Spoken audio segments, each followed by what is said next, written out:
दोस्तों नमस्कार। जय हिंद जय भारत।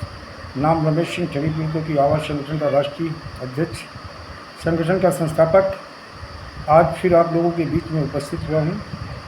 देखा जाए दोस्तों, सहारा इंडिया जैसी कंपनी जो 1978 में रजिस्टर्ड होती है और एक गोरखपुर जनपद से इसकी शुरुआत होती है, छोटी सी शुरुआत होती है और फिर संपूर्ण भारत से लेकर के संपूर्ण भारत में जो बैंकिंग सेक्टर है, एनबीएफसी का भी लाइसेंस था, बैंकिंग सेक्टर में भी काम करती है और उसके बाद में पैसा जमा कराने का कार्य शुरू करती है। शुरू करने के बाद में पूरे भारत में एक बड़ी कंपनी के रूप में उभर के आती है। आखिर इतनी बड़ी कंपनी और रेलवे के बाद सबसे अधिक अगर किसी ने सर्विस देने वाली कंपनी थी तो वो सहारा इंडिया को ही कहा जाता है। सबसे बड़ा परिवार ये माना जाता था। आखिर क्यों डूबी, इसका सबसे बड़ा कारण क्या था? क्या सुब्रत राय के ईगो और बेईमानी की नीयत से डूब गया सहारा इंडिया परिवार? बहुत सारे क्वेश्चन हैं।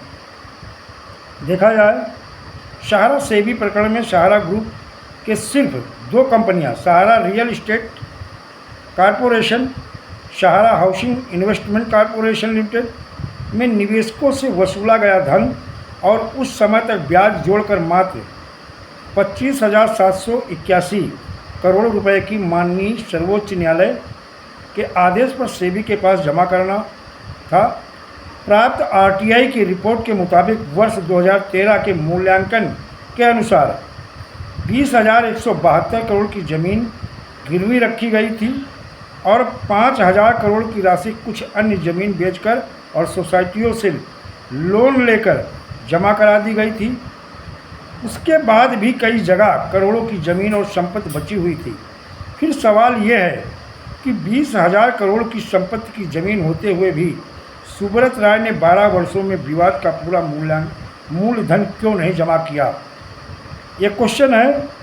उसके बाद भी करोड़ों की संपत्ति थी जिससे कि पैरा बैंकिंग व अन्य कार्य को सुचारू रूप से चलाया जा सकता था। फिर भी सुब्रत राय ने अपने ईगो और रिकॉर्ड बनाने के चक्कर में करोड़ों निवेशकों के भविष्य और नमकीन बेचने वाले सुब्रत राय को सहारा श्री उपनाम दिला अकूत संपत्ति बनाने में सहयोग देने वाली कंपनियों और एजेंटों के भविष्य को अधर में लटका दिए।